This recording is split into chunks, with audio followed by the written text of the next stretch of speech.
Bonjour à tous, bienvenue sur mon blog et ma chaîne YouTube Les petits bonheurs d'entreprendre.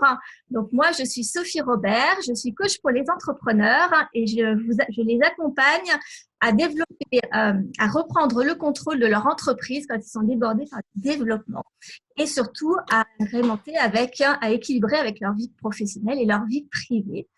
Et donc, j'interviewe depuis quelque temps des entrepreneurs plutôt du web, notamment Vanak Tok et Maxence Ribotier ces derniers temps. Et bien là, on va accueillir pour aujourd'hui Olivier Clémence, qui lui est un peu l'intermédiaire entre justement ce monde d'Internet et le monde parfois physique, parce qu'il travaille avec les entrepreneurs qui ont un site Internet, un e-commerce, et donc autant que du 100% e-commerce, mais aussi des entrepreneurs, comme j'ai pu l'être il y a quelques années maintenant, commerce physique qui veulent une extension sur le web. Donc voilà, bonjour à toi Olivier. Bonjour. Tu vas bien? Très bien. Je suis content d'être là. Merci. Donc, écoute, j'ai fait une toute petite description de qui tu étais, mais je vais te laisser parler un petit peu de nous. Ouais. On parlera de nous peut-être plus tard, mais on va parler de moi. Du coup, moi, ce que je fais, en fait, ça fait depuis 2006 que je travaille sur Internet. J'ai jamais vraiment été salarié parce que j'ai jamais accroché dans le salariat, en fait. Et comme tu le disais, j'accompagne des e-commerçants. Donc, ça peut être des commerçants ça peut être des commerçants physiques qui s'étendent sur Internet. Ça peut être aussi des personnes qui se lancent directement sur Internet dans le e-commerce. Je fais ça depuis 2006. Au départ, j'étais développeur. Donc, je faisais de la programmation pour les e-commerçants pour rajouter des fonctionnalités sur leur site. Et j'ai évolué au fur et à mesure vers ce qui me plaisait le plus, c'est-à-dire former les e-commerçants, faire en sorte délivrer mon savoir de façon à ce qu'eux soient plus indépendants et soient capables de faire progresser leur site. Et notamment, maintenant, je les forme sur le référencement naturel pour qu'ils soient capables de placer leur site en première page et en première position de Google et qu'ils sachent attirer des clients sur leur site. D'accord. Donc, j'ai vu que que c'était quelque chose qui tenait vraiment à cœur, que c'était une mission pour toi d'aider les entrepreneurs à développer leur site e-commerce. Ouais, en fait, ça fait maintenant longtemps que je travaille avec ce genre de clients et je me suis rendu compte qu'il y a beaucoup de personnes et je suis passé par là aussi, beaucoup de personnes qui se lancent dans l'entrepreneuriat et notamment les e-commerçants et qui au final se lancent dans l'entrepreneuriat pour avoir une forme de liberté. Ils n'ont pas forcément pour objectif de devenir millionnaire, de devenir le prochain Bill Gates, etc. Simplement de créer une entreprise où ils auront le choix de leurs horaires, le choix de leurs vacances, etc. Et le choix de leur mode de vie et de comment ils travaillent. Et au final, ils se retrouvent à quelque chose qui est presque pire que le salariat parce qu'ils se retrouvent enfermés dans la prison qu'ils ont créée, leur fameuse prison dorée qu'ils ont créée, à devoir travailler beaucoup plus qu'un salarié, à avoir beaucoup moins de salaire finalement qu'un salarié, et à pas savoir où aller parce qu'un entrepreneuriat, c'est aussi ça. Quand on est salarié, c'est assez simple, entre guillemets. Hein. J'ai rien contre les salariés, mais c'est assez simple parce qu'on a quelqu'un qui nous dit quoi faire. Et on n'a pas toute cette démarche de OK, est-ce que ça, c'est une bonne idée ou est-ce que ça, c'est une bonne idée? Qu'est-ce que je dois faire? Je peux faire qu'une seule des deux choses, laquelle je dois choisir. On a toujours cette interrogation qui peut générer du stress, ou du moins du questionnement et qui n'est pas toujours facile à vivre. Et si en plus, on n'a plus le temps de le faire et qu'au final, on se retrouve à travailler beaucoup trop, je pense que l'entrepreneuriat, c'est finalement pas la bonne solution si on y va dans ce sens-là, en fait. Et ils ne le font pas consciemment, hein, ils finissent par arriver à ce stade-là. Et mon objectif, c'est, moi, j'ai été capable de sortir de ça. C'est par le biais de mes formations, de les aider à sortir de ça aussi. C'est ça, j'ai vécu ça donc moi je suis entrepreneuse donc depuis 20 ans, donc pendant près de 17 ans, c'était plutôt dans le commerce physique. Et effectivement, j'ai été confrontée à ce que tu dis, c'est-à-dire qu'on se lance parce qu'on a une compétence en main et on veut juste vivre de notre compétence, tant qu'à faire vivre assez bien, mais on n'est pas forcément destiné ou on ne prévoit pas forcément d'être millionnaire, mais très vite on s'aperçoit qu'on est débordé et que on travaille, on croit qu'il faut travailler extrêmement dur pour y arriver, et plus ça va et plus on travaille, plus on veut développer, plus on travaille, mais au final on n'a plus de vie, on est totalement esclave de notre entreprise, hein, et c'est un vrai danger. Ça, je te confirme, et on perd le plaisir d'entreprendre. D'où mon blog est là pour ça aussi, pour reprendre le plaisir d'entreprendre, parce que je trouve que c'est quelque chose d'extrêmement négligé au fur et à mesure. Moi, par exemple, donc, je t'expliquais, on était pâtissier avec mon mari, on a créé un concept de gâteau de voyage. Donc ça, c'est mon ancienne entreprise, on l'a fait il y a 2 ans. Et on avait notamment un site internet.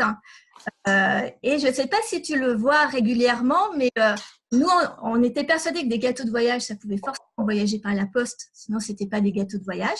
Donc, pour ceux qui ne savent pas, peut-être toi aussi, qui ne sais pas ce qu'est un gâteau de voyage, c'est une base de gâteau moelleux, genre financier, cake, tout ça, qui se conserve plusieurs jours. Ce n'est pas du gâteau sec, mais ce n'est pas du gâteau frais, c'est l'entre-deux. Et ça se garde jusqu'à 3 semaines, 1 mois sans conservateur et moelleux. Et donc, nous, on avait créé un concept de façon à en faire des gâteaux à offrir et donc à remplacer un peu le bouquet de fleurs, le ballotin de chocolat, etc. Et quand en parallèle de nos activités physiques, on avait une boutique, etc., physique, on avait créé le site internet. Et quand je me mettais devant l'ordinateur, j'avais toujours cette sensation. En fait, on ne fabrique pas. On ne fabrique pas et on a l'impression de perdre du temps à rentrer des trucs, à rentrer les fiches recettes, enfin pas les fiches recettes, mais les fiches produits, etc. Et on a mis longtemps à comprendre que en fait, le e-commerce, hein, ça prend autant de temps qu'une vraie boutique physique, en fait. Ça ne s'improvise pas comme ça. Vas-y, on fait un site et puis voilà.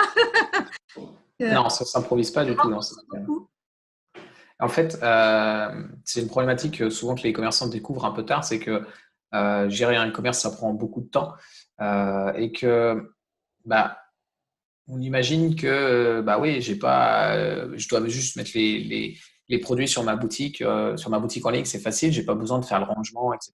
Si, en fait, finalement, le rangement, il existe, il est juste numérique. Il faut le faire, il faut en effet rédiger des fiches produits, il faut en effet gérer le stock, comment gérer sur une boutique physique. Il y a beaucoup de travail, on ne gagne pas forcément beaucoup de temps. Et il y a des choses supplémentaires à faire, il y a des choses qui sont en moins à gérer, mais au final, vraiment, le travail va être le même. Va être le même, la quantité de travail va être la même. Donc, si on a une boutique physique et qu'on se rajoute une boutique e-commerce, il faut anticiper, prévoir le temps ou prévoir les ressources. Ça peut être employer quelqu'un pour le faire, mais prévoir ça parce qu'en effet, ça ne va pas être juste allez, je travaille 2 mois, je mets ma boutique et puis après, je m'en occupe plus, elle va marcher toute seule. Une boutique en ligne, ça ne fonctionne pas tout seul. Par contre, du coup, à l'époque, c'est comme ça que j'ai commencé à découvrir le blogging, c'est que en cherchant à développer donc le site internet, hein, en me disant ça, c'est vraiment un débouché à avoir parce que pour moi, l'internet ne s'oppose pas avec le commerce physique. Hein. Je trouve que ça a vraiment un complément, au contraire, hein, et que c'est vraiment presque une voie royale parce que il y a le site internet, mais qui peut être payant, mais aussi on peut créer un blog à moindre coût.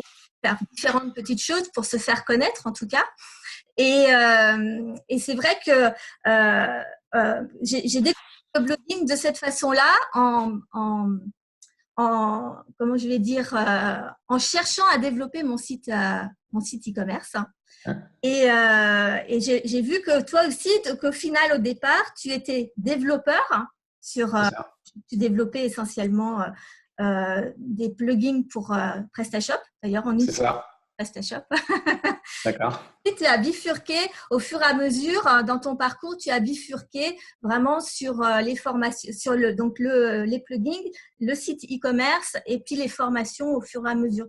Ton parcours d'entrepreneur ne s'est pas arrêté juste au départ sur le plugin. Tu as évolué aussi. En fait, c'est une évolution par rapport à ce que j'aime faire. C'est l'intérêt, je trouve, des entrepreneurs, c'est que t'es pas. C'est un désavantage parce que personne ne te dit ce que tu dois faire, donc tu es obligé de prendre des décisions qui ne sont pas toujours faciles. Mais c'est aussi un avantage parce que personne ne te dit ce que tu dois faire, donc tu peux aussi faire ce que tu veux. Et même si moi, ça m'est arrivé de prendre des décisions où ça fonctionnait très bien et j'ai arrêté ça parce que ça ne m'amusait plus en fait. Notamment la prestation de service, ça fonctionnait bien. J'ai pas arrêté parce que ça fonctionnait plus, j'ai arrêté parce que j'en avais un peu marre et j'ai voulu faire autre chose. Donc au final, si on s'arrête au côté économique, c'était pas très intelligent comme décision. Même si maintenant, je gagne beaucoup plus qu'avant, mais le fait est que sur le moment, la décision semblait pas forcément très intelligente, du moins économiquement. Mais moi, je voulais me diriger vers autre chose. Donc, en fait, ça s'est fait de façon assez logique. C'est-à-dire que je faisais du développement pour des clients, donc à la demande. À force, j'ai fait des plugins. Donc, c'est-à-dire que les plugins, c'est quoi? C'est quelque chose que j'ai développé, en fait, un package que j'ai développé et que finalement, maintenant, les commerçants peuvent acheter directement et installer sur leur boutique sans que j'aie à intervenir. Donc, ça devient un produit, finalement, un produit numérique. Mais j'ai utilisé mes compétences en développement pour faire ça. Et donc, cette partie-là, elle existe toujours. Elle est plutôt bien automatisée actuellement parce que je passe plus beaucoup de temps par jour dessus. Et je me suis dirigé vers la formation. Pourquoi? Parce qu'en fait, à force de discuter avec des e-commerçants depuis un certain nombre d'années, j'avais souvent des conseils à leur donner, souvent je les débloquais dans des situations. Et c'est quelque chose que j'aimais faire. Donc, je me suis dirigé par là. Et j'ai choisi aussi quelque chose que je maîtrisais bien, c'est le référencement naturel, parce que j'ai toujours amené mes clients grâce au référencement naturel. Donc, je me suis dirigé vers ça. Donc, c'est finalement assez logique, mais il faut aussi être un petit peu Enfin, faut connaître un petit peu chacun ses compétences et vers quoi on a envie d'aller pour essayer à chaque fois de relier les choses. Et puis après, on rajoute des compétences pour optimiser tout ça. Mais voilà, l'intérêt de l'entrepreneuriat aussi, c'est de savoir qu'on peut aller où on veut. Ça peut demander des sacrifices, mais voilà, je trouve que c'est une liberté qui est super importante. En fait. C'est ça, en fait, tu as eu une entreprise où je crois que tu as travaillé énormément, ce qui t'a causé pas mal de soucis de santé, notamment de dos. Ouais. On va en parler aussi. Et à partir de là, tu as commencé à te dire, bon, va falloir que je change un petit peu ma façon de faire, ma façon de travailler. Et Internet t'a permis donc à te développer, mais il y a aussi tout un travail personnel pour pouvoir passer ces caps et puis ces différents blocages. Notamment, j'ai vu que, par exemple, le marketing ou c'était pas trop pour toi, ou le fait que quand on s'installe, il faut donc travailler dur. Mais il y a des conséquences à travailler dur, pas forcément les conséquences de la réussite exceptionnelle de son entreprise ou des petites choses comme ça. Donc, Oui, en fait, j'ai ce parcours que j'ai décrit, donc de développeur à vente de produits numériques qui sont des plugins, puis maintenant la formation. En fait, c'est un développement logique dans ce que j'avais envie de faire, mais il a été aussi accéléré par le fait qu'à un moment, quand je faisais de la prestation de service, je suis revenu après un mois de vacances complet. Je suis revenu, donc j'étais bien reposé, très bien, pas de problème. Je me suis assis devant mon ordinateur et au bout de 2 heures, je ne pouvais plus tenir assis sur ma chaise. J'étais obligé d'arrêter ma journée et ça a fait ça pendant plusieurs semaines en fait. ouais. Pourquoi? Parce que j'avais extrêmement mal au dos. Alors, il n'y a pas de secret en même temps. Hein. J'avais déjà eu des alertes bien avant. Je travaillais beaucoup. J'aimais bien travailler beaucoup. Hein. Ce n'était pas forcément un problème. Même si d'un autre côté, j'avais aussi besoin de travailler beaucoup parce que il fallait quand même que j'atteigne les objectifs que je me fixais. Et en prestation de service, il n'y a pas grand-chose d'automatisé. Hein. On est payé pour nos heures qu'on va faire. Donc, si on veut gagner plus, on doit travailler plus. Donc, je travaillais beaucoup. J'avais des rythmes de journée qui étaient assez lourds. Et au final, j'avais souvent assez mal au dos à la fin de la journée. Après, à la fin de la journée, je commençais à avoir mal au dos en fait, vers 15 heures, puis vers 14 heures. Puis en fait, je finissais par faire une journée où globalement, mon dos me gênait presque toute la journée. Quoi. Ouais. Alors, je partais en vacances, ça revenait mieux, ça allait mieux, je reprenais le travail et puis ça recommençait. Et cette fois-là, en fait, mon dos, il m'a pas laissé m'a pas laissé de répit. Je suis revenu, j'avais l'impression d'être en pleine forme et j'ai pu faire que 2 heures de travail pendant plusieurs jours. Quand on est en prestation de service, en gros, ça constitue à répondre aux mails et à pas travailler. Donc, c'est un peu compliqué. À ce moment-là, donc, c'est là que je me suis beaucoup intéressé à la productivité. Donc, j'ai fait ce qui était nécessaire pour soigner mon dos. Faut savoir que d'ailleurs, quand on en arrive à ce stade-là, je le souhaite à personne, mais globalement, on peut pas soigner complètement son dos. Je suis obligé de faire extrêmement attention à mon dos maintenant. Ouais. Plein de choses où je suis obligé d'être extrêmement vigilant sur le quotidien tout le temps, sur ce que je mange, sur le sport, sur les efforts que je vais faire, etc. Maintenant, il peut m'arriver d'avoir des journées où j'ai mal au dos en fin de journée si j'ai fait des grosses journées, ce que je ne devrais pas. Mon dos me le rappelle, mais voilà, maintenant je le gère tout à fait bien. Mais je suis quand même arrivé à un stade où je suis obligé d'être extrêmement vigilant. Donc, je ne souhaite à personne d'en arriver là. Et le fait est que à ce moment-là, je me suis beaucoup renseigné sur la productivité. Et une des choses que j'ai utilisées, une des règles que j'ai utilisées, c'est la loi de Pareto, qui dit que 80% des actions, 20% des actions ramènent 80% des résultats. Et que c'est à peu près valable pour tout ce qu'on fait et que notamment c'est valable pour les clients. 20% des clients vont ramener 80% du chiffre d'affaires. Euh, j'ai appliqué cette loi sur mes clients, donc j'ai enlevé 80% de mes clients. D'accord. De toute façon, je ne pouvais plus travailler avec eux. Oui. Il fallait que je travaille moins. Donc j'ai gardé que quelques clients. Et après, j'ai refait cette loi sur les quelques clients que j'ai gardés pour au final en garder que 3, puis un. Donc à un moment, je D'accord. n'avais Ah qu'à oui. un seul client. Ça m'a libéré énormément de temps. Ça m'a permis d'aller faire tout ce que j'avais besoin de faire, les traitements, etc., que j'ai eu besoin de faire et les exercices que j'ai eu besoin de faire pour mon dos. Et à côté de ça, j'avais déjà lancé quelques plugins à côté sur une boutique en ligne. Et justement, j'avais quelques ventes. Donc, je me suis dit, je vais me concentrer aussi là-dessus. Le temps qui me reste, je vais le concentrer là-dessus pour voir si j'arrive à le développer parce que ça, je peux l'automatiser et pas la prestation de service. Et au final, ça a fonctionné. Et du coup, j'ai lâché mon dernier client. Et c'est comme ça que ça a évolué. Mais au final, alors ce mal de dos, c'est à la fois bien et pas bien. C'est que c'est pas bien d'avoir eu besoin d'arriver jusque-là et d'avoir mal au dos. Mais d'un autre côté, ça a été peut-être l'élément déclencheur pour passer à autre chose et travailler plus intelligemment que ce que je faisais avant. Et c'est aussi quelque chose que j'essaie de transmettre souvent. Alors, ça peut être dans les interviews qu'on peut faire de moi ou dans des textes que je vais rédiger ou des choses comme ça. C'est que maintenant, je m'en rends bien compte, mais on ne s'en rend pas compte quand on est dedans. On peut travailler 12 heures et finalement être beaucoup moins efficace que quand on va en travailler que 4.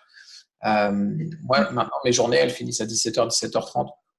Ça peut arriver 18h parce que je suis quelqu'un qui a du mal à arrêter quand ce qu'il a prévu de faire n'est pas fini. En tout cas, j'organise mes journées de manière à ce que les tâches que j'ai à faire, elles rentrent dans ma journée. En fait. Et je ne fais pas des journées à rallonge. De toute façon, mon dos ne me l'autorise plus. Mais voilà, je pense être 10 fois plus efficace qu'avant, en fait. Tout simplement. Et comment tu as, j'imagine que mentalement, ça a dû être difficile au moment où tu t'aperçois quand même que du coup, ton dos t'empêche de faire ce que tu as toujours fait. Et le cheminement pour pouvoir réussir à changer de façon de faire, d'établir de nouvelles habitudes, etc., pour retrouver un nouveau modèle économique. Hein, et puis finalement réussir à équilibrer justement ce temps, parce que par rapport à ta santé, après on parlera, mais j'imagine qu'il fallait aussi équilibrer un peu avec ta famille, hein, tes enfants, etc. Ce cheminement, comment tu l'as vécu? Ça a été long, ça a été… Alors, disons que j'ai rapidement fait ce changement parce que de toute façon, je n'avais pas le choix. C'est-à-dire qu'en gros, si j'étais pas capable de retravailler, je voyais pas ce que j'allais pouvoir faire. Parce que même arrêter mon entreprise, je voyais pas dans le salariat ce que j'allais pouvoir faire. Oui. Me présenter avec aucune expérience en tant que salarié et puis venir en expliquant que j'arrête mon entreprise parce que j'ai mal au dos pour se faire embaucher, ça me paraissait assez compliqué. Même si mes compétences auraient sûrement fait que je pouvais me faire embaucher dans plein d'entreprises sur le web, mais j'allais juste me retrouver devant un ordinateur. Donc, je voyais pas ce que ça allait changer, en fait. Et ne pouvant pas porter des choses lourdes, etc. Enfin, il y avait énormément de métiers qui étaient fermés, donc je voyais assez difficilement quel travail je pouvais faire avec des problèmes de dos comme j'avais. Donc, ça devient compliqué sur le moment quand même, moralement, de se dire, ah, là, je sais pas trop comment je vais faire, quoi. Bah, disons que c'est à la fois compliqué moralement, c'est aussi compliqué parce que la douleur ne nous aide vraiment pas à avoir une vision claire. D'un autre côté, c'est tellement problématique, il n'y a tellement pas de choix qu'il faut avancer. Donc, en fait, là, pour le coup, il n'y avait pas d'autre choix possible. Donc, finalement, que ce soit, ça restait clair dans la mesure où je devais trouver une solution. Et la solution, c'était d'être capable de faire ce qu'on voit sur Internet un peu partout, qui paraît un peu incroyable au premier abord. Et c'est de gagner ta vie et puis d'avoir le temps d'avoir les pieds croisés à la plage et voilà, que tout tourne automatiquement. Finalement, moi, ça me paraissait pas possible au départ, mais à un moment, je me suis dit, c'est peut-être possible et de toute façon, j'ai besoin de ça, en fait. C'est pour ça que j'ai essayé d'automatiser mon entreprise et que j'ai réussi au niveau des plugins, etc. Et après, est-ce que ça a été long? Finalement, ce changement de mindset a été assez rapide. Par contre, au niveau du dos, c'est quelque chose que j'ai dû travailler, etc., etc. Et si je fais pas attention, ça peut revenir. Voilà, je pense que j'aurais je serais toujours obligé d'être vigilant au niveau du dos. D'ailleurs, il faut savoir que les médecins m'ont dit que l'état où je suis actuellement, normalement, je ne devrais jamais être capable de retravailler aussi longtemps sur mon bureau, devant mon PC, etc. Mais pour le coup, les médecins n'ont pas toujours raison. Oui, Mais heureusement. voilà, après, le fait est que il m'a fallu, ouais, mon dos, c'était un vrai problème pendant 3 ans, facilement, à peu près 3 ans. Tu parlais de la famille, etc. C'est pareil, à ce moment-là, c'est assez compliqué parce que niveau, avec les enfants, là, on a aucune patience. C'est très compliqué, on Oui, a mal au dos tout le temps. Euh, on essaie de finir ses journées parce qu'il faut essayer de quand même gagner de l'argent, etc., et de faire marcher le truc. Et on a mal au dos, c'est incroyable. Et puis quand on arrive, les enfants, parce que eux, pour une raison X ou Y, qu'il y a un problème, il faut être capable de le gérer. C'est assez compliqué. Et c'est pareil, au niveau de ma compagne, c'est pas toujours facile. Donc, c'est pareil. Là, sur le coup, moi, j'ai de la chance que ça s'est bien passé, etc. Mais je pense que ça peut aussi beaucoup jouer sur la famille. Et ma femme a été très patiente là-dessus. Voilà, c'est vraiment un conseil que je donne. Attendez pas d'en arriver là pour c'est faire des ça. choix. Parce que moi, ça s'est finalement bien passé, mais j'essaie de faire comprendre que je pense que j'ai eu beaucoup de chance. Ça s'est bien passé, en fait. C'est ça. Et c'est vrai que du coup, tu as mis en place toute une stratégie, tu as été obligé de mettre en place une stratégie pour mieux équilibrer, pour moins travailler. Et, Mhm. et, et à contrario, on pense souvent que quand on travaille moins, du coup, notre entreprise est en péril. Souvent la réflexion qu'on a quand on en parle. Et toi, tu peux nous confirmer qu'en fait, ce n'est pas en travaillant moins qu'on la met en péril. Par contre, on peut travailler mieux, beaucoup. Et du coup, le fait d'avoir travaillé moins, ça t'a dégagé du temps, donc j'imagine, pour ta famille aussi. Et donc, ça a été un bienfait, en fait, sur l'ensemble de ta vie. Oui, oui, complètement. En fait, déjà, je suis plus disponible qu'avant. Je suis aussi plus serein parce qu'en fait, ce que j'ai créé est automatisé, donc c'est beaucoup moins dépendant de moi. Le fait que tout dépende de soi fait qu'on est un maillon extrêmement faible dans la chaîne, en fait.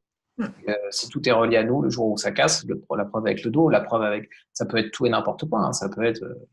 Ça peut être, malheureusement, on se sépare de sa femme et puis on n'a plus le moral de travailler, on n'a plus d'argent, donc on rentre dans un cercle vicieux, etc. Donc, si on est la source principale de tout dans notre entreprise, on est aussi le maillon faible et du coup, ça peut être très stressant quand on en prend conscience.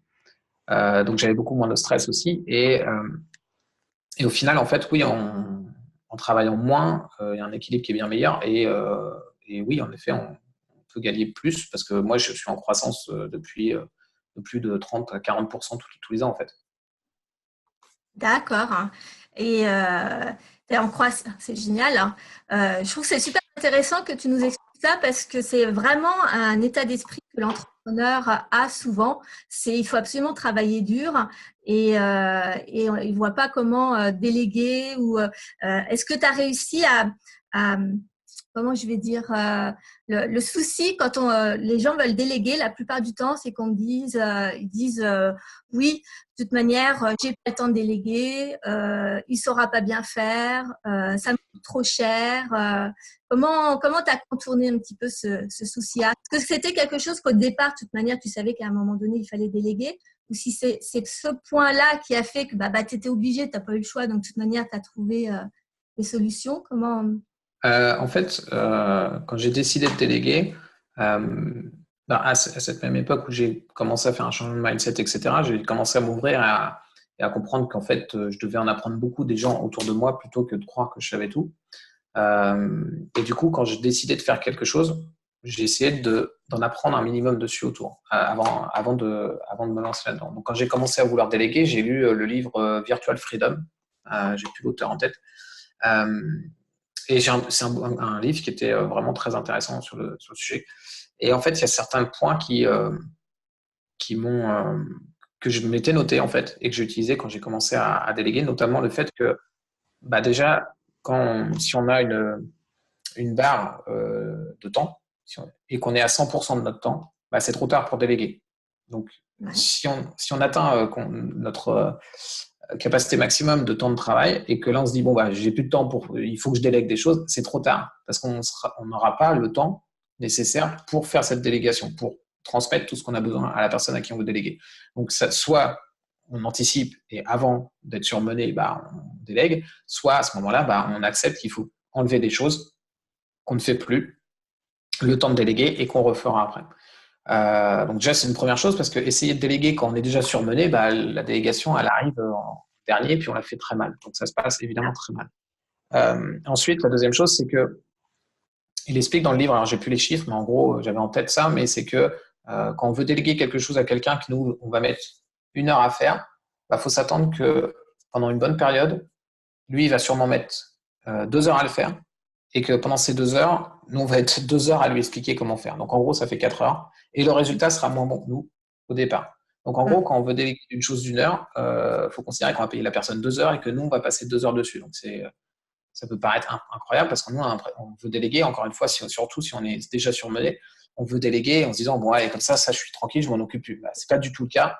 Il y a de l'apprentissage, etc., etc. La personne, elle est absolument pas dans notre tête.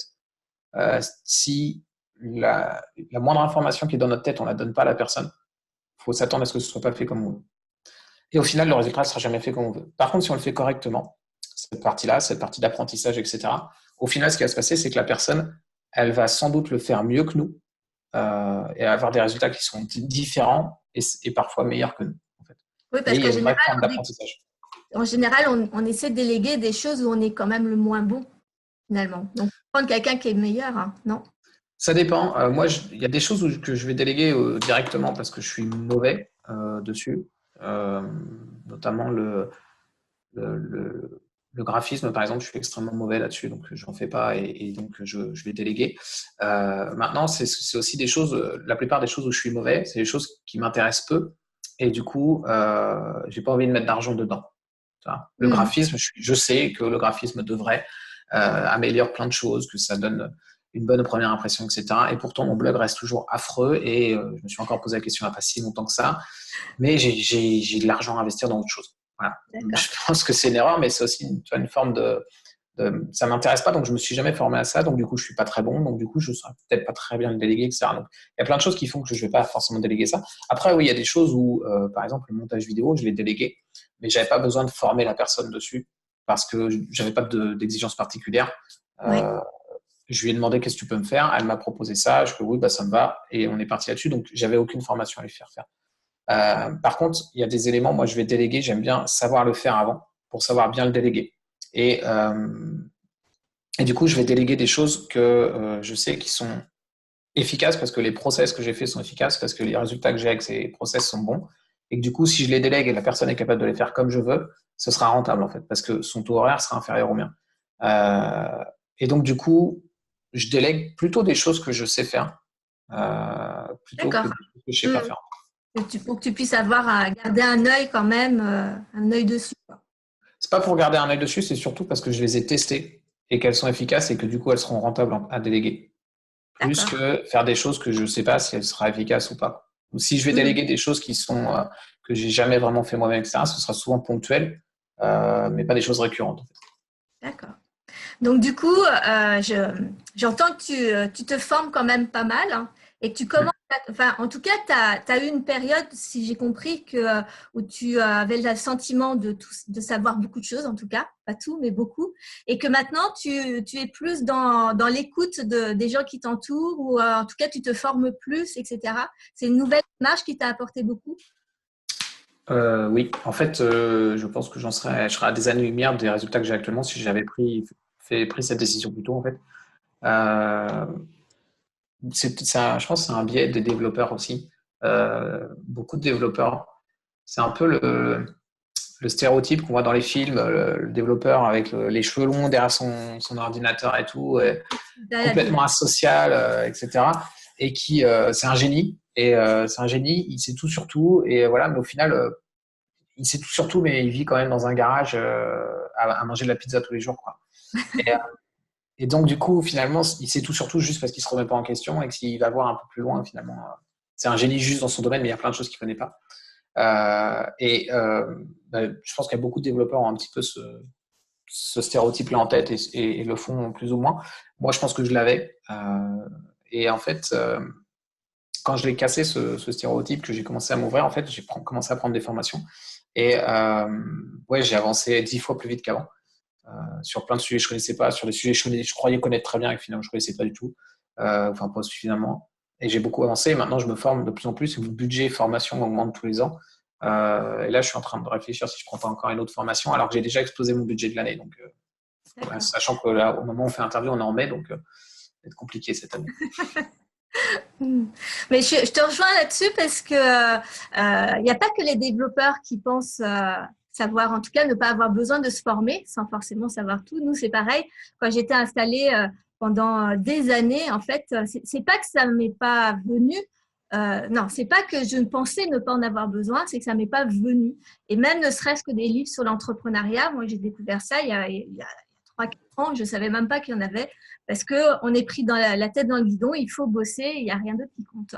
Et c'est vrai que j'ai compris aussi cette démarche de devoir déjà lire et beaucoup plus, s'informer, se former, se faire coacher aussi. Je crois que c'est quelque chose que tu fais également pour rééquilibrer un peu l'ensemble quoi, de sa vie, mais aussi l'aspect famille et puis dans le business parce qu'il y a plein de choses qu'on ne sait pas. En fait, oui, clairement, en fait, moi, maintenant, je suis accro à la formation, je me forme en permanence. Je lis plus un seul livre de fiction, je lis que des livres qui me permettent de me former. Donc ça, c'est en gros, j'ai une formation en continu sur divers points, c'est notamment les livres que je vais lire.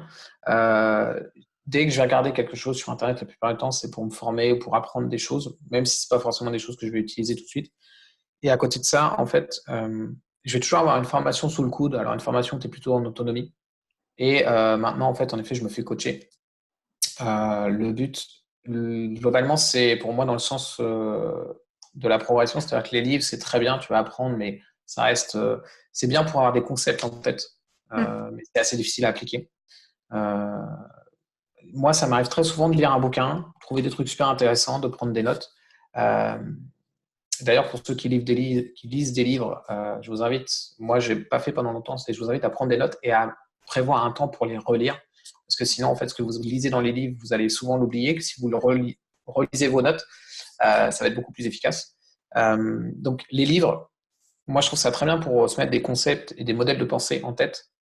Et souvent, quand on va relire un autre livre, il y a quelque chose qui va revenir et ça va nous parler beaucoup plus et on va peut-être réussir à appliquer en partie ce truc dans notre entreprise. Les formations, ça va être beaucoup plus, on va pouvoir passer beaucoup plus à l'action. Mais encore une fois, ça ne va pas être adapté à notre entreprise en elle-même. Ça reste très bien parce qu'on peut avancer beaucoup plus avec ça. Et après, il y a le coaching, où là, le coach, il est là pour être avec vous sur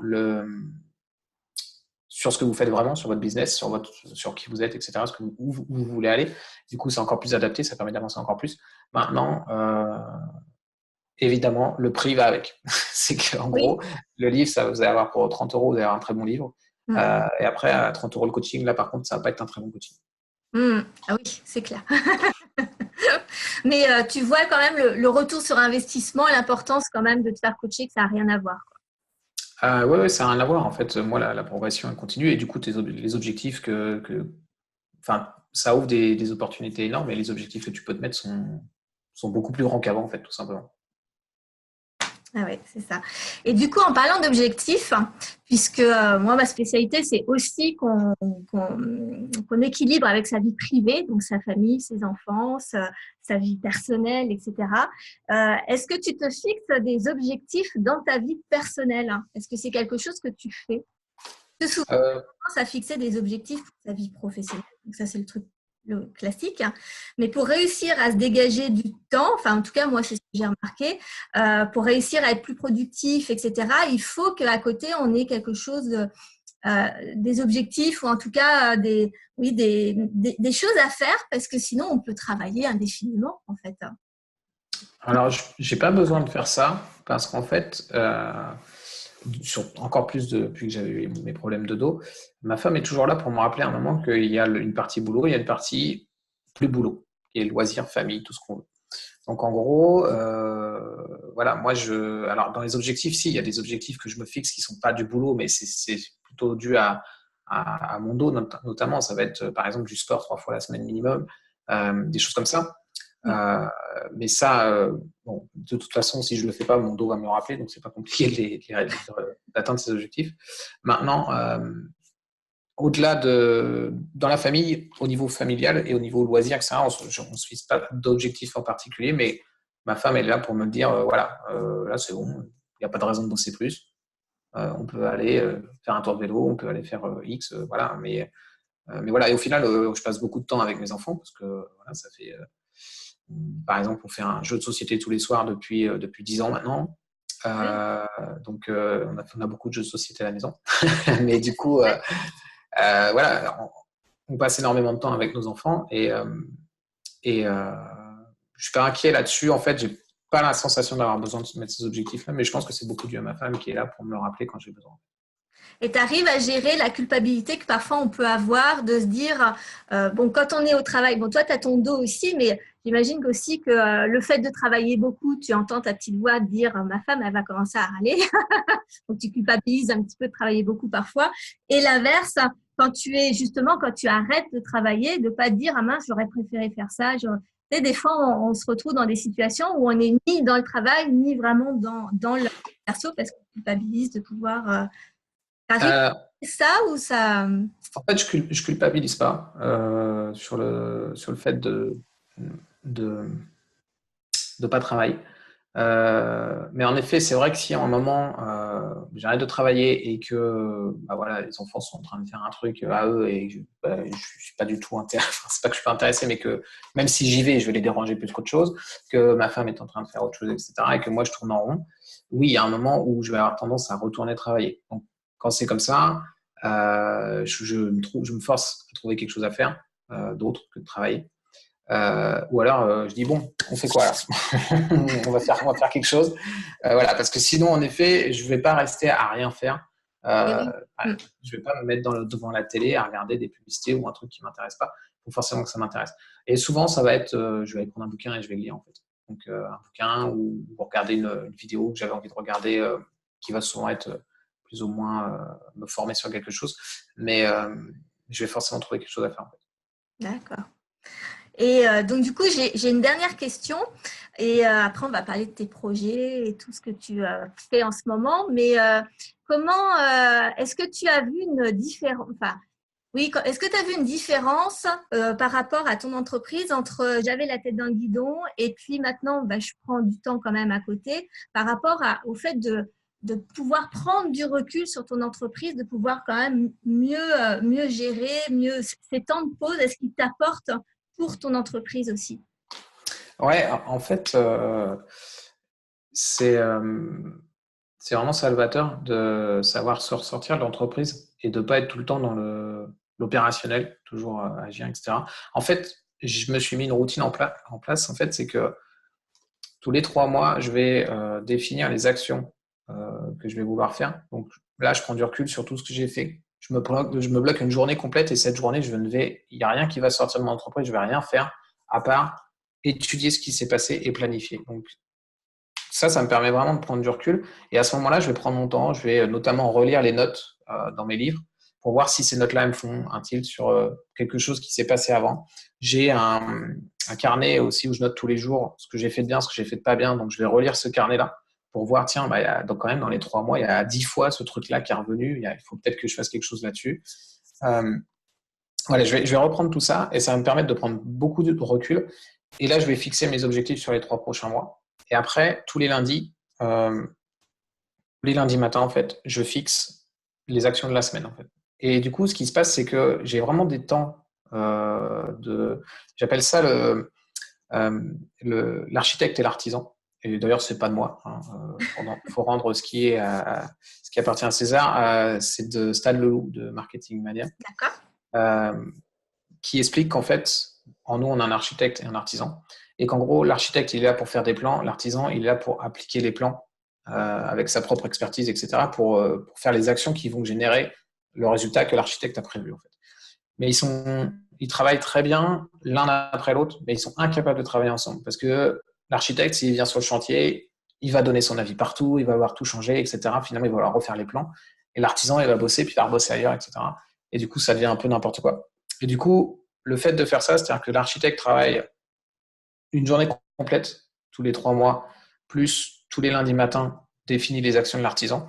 Ça veut dire qu'après, l'artisan, il se pose plus de questions, il avance. Okay, et donc, en gros, tous les lundis, j'ai une petite vision de ce que j'ai fait la semaine dernière, de ce que je veux faire cette semaine. Et ça me permet de ressortir un petit peu et de voir, OK, là, tu vois, tu as fait ça. Si tu n'es pas dans le plan, pourquoi tu as fait ça? Est-ce que ça t'a fait avancer? Non, pas du tout. OK. Et du coup, je suis beaucoup plus efficace comme ça. Et, euh, et ouais, je suis beaucoup plus productif, je fais beaucoup plus de choses et beaucoup plus de choses intelligentes, en fait. Ah, c'est super. Je connaissais pas du tout cette analogie. Moi, j'ai découvert que, en fait, moi, j'avais tendance à être plutôt une femme orchestre avant, à vouloir tout faire, etc. Et en fait, maintenant, il faut être plutôt un chef d'orchestre. On est plutôt dans la direction, dans la stratégie, et effectivement, plus posée et plus harmoniser l'ensemble. Mais ta version est pas mal. Je la connaissais pas, c'est bien. Disons que le chef d'orchestre, on va dire que c'est l'équivalent de l'architecte. Oui, c'est Maintenant, ça. Mm. dans une entreprise, quand on prend enfin, tu vas avoir le chef d'orchestre et le musicien, si tu veux, avec ton exemple. Parce qu'en fait, à moins d'avoir une entreprise où on est capable de tout déléguer, et là, on ne fait plus que le chef d'orchestre à dire ce qu'il faut faire et sur la stratégie du début à la fin. Euh, il y a quand même encore beaucoup d'étapes où on va être dans l'opérationnel. C'est à nous de faire les choses. Mais ce qu'il faut, c'est que quand on a décidé que cette chose-là devait être faite, il n'y a plus le côté stratégie qui revienne. La stratégie, elle a déjà été posée. Maintenant, il faut le faire. Même si, moi, il y a des matins où j'arrive et je vois, ce truc-là, je n'ai pas vraiment envie de le faire. Et si ça se trouve, ce n'est pas une bonne idée. Je m'interdis de ne pas le faire parce que ça a été décidé avant. En fait. Si ce n'était pas une bonne idée, ça ne serait pas dans mon plan de la semaine et l'architecte ne l'aurait pas décidé au départ. En fait. Et du coup, du lundi après-midi au vendredi, les actions que je fais, elles sont définies et elles ne changeront pas. En fait. D'accord. Et comment tu gères les urgences du coup en général, ça donne beaucoup de visibilité, on arrive à avancer plus vite, mais il y a quand même des moments où il y a rien qui se passe comme on veut. Euh, Ça t'arrive encore quand même? En fait, je t'avouerais que je sais pas, je vais dire un chiffre complètement au hasard, mais je vais essayer que ce soit à peu près représentatif. Je pense que dans mon entreprise, je dois avoir 1% d'urgence. Alors, ça peut paraître dingue, hein, on peut se dire que c'est impossible, il y a toujours des urgences. Mais en fait, déjà, il y a un moment, il faut admettre qu'on se crée des urgences quand il n'y en a pas, mais énormément, de façon assez incroyable. Et après, c'est aussi une question d'organisation. Par exemple, moi, tu vois, on ne peut pas me joindre au téléphone directement parce que déjà, ça interrompt en permanence et qu'on n'est pas productif avec quelque chose qui nous interrompt. Mais aussi, quand on a eu quelqu'un au téléphone, etc., on va être obligé de lui donner un délai, etc., etc. Quand on répond à un email, on peut regarder tranquillement, OK, quand est-ce qu'on pourra faire les choses, etc. C'est pas dans mon plan de la semaine, ce sera dans la semaine suivante, etc. Et du coup, je fonctionne pas du tout à l'urgence. Après, ça dépend aussi du travail qu'on fait. Hein. Voilà, si on est pompier, oui, on va gérer à l'urgence, c'est le métier. Tu vois. Mm. Maintenant, moi, Oui. je considère que mon travail doit être très bien fait, mais qu'il soit fait dans les 24 heures, qu'il soit fait en 3, 4, 5 jours, pour mes clients, le résultat il sera très bon pour eux aussi. Et je ne suis pas en train de sauver des vies non plus. Voilà. Et après, les seules urgences que je pourrais avoir, c'est si sur un plugin que je vends, le plugin crée un problème sur une boutique en ligne, un problème grave. Voilà, la boutique ne fonctionne plus du tout, etc. Et là, j'ai mon SAV, mais derrière, c'est pas moi qui vais gérer ça, c'est que j'ai un développeur qui est là pour réagir à ça, en fait.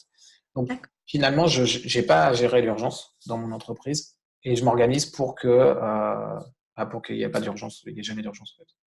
Ok.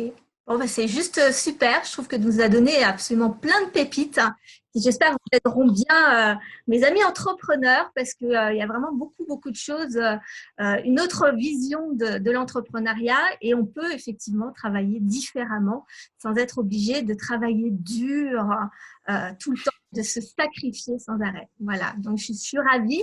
Dis-moi, quels sont justement tes objectifs actuels? Quels sont tes projets? Qu'est-ce qu'on peut te souhaiter en ce moment alors?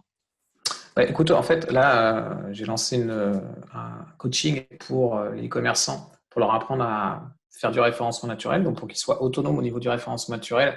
Et parce que je considère aussi que c'est les e-commerçants qui sont le plus aptes à faire leur référencement naturel. Donc, c'est un coaching où je leur enseigne comment faire du référencement naturel, mais il n'y a absolument pas de technique, en fait. Donc, ils ont déjà toutes les compétences pour le faire.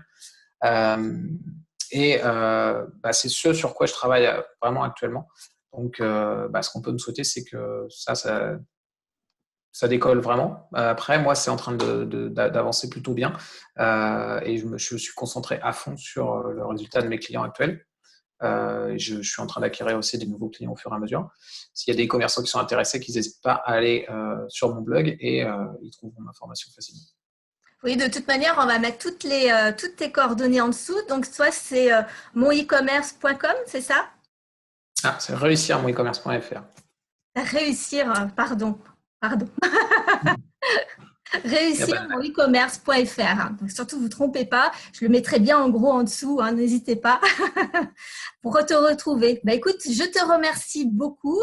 N'hésitez pas. Donc, moi, je vais faire d'autres interviews pour pouvoir vous donner tout un tas d'astuces, que les entrepreneurs vous donnent eux-mêmes leurs propres astuces pour savoir comment équilibrer leur vie, comment booster leur business et travailler leur mindset et leur état d'esprit. Donc, écoutez, n'oubliez pas de vous abonner sur les petits bonheurs d'entreprendre. Et puis, je vous dis à très bientôt pour une prochaine vidéo, pour mon prochain article sur mon blog également. Et je vous fais plein de bisous. Merci beaucoup, Olivier. À très bientôt. Merci, Sophie. Au revoir. Au revoir.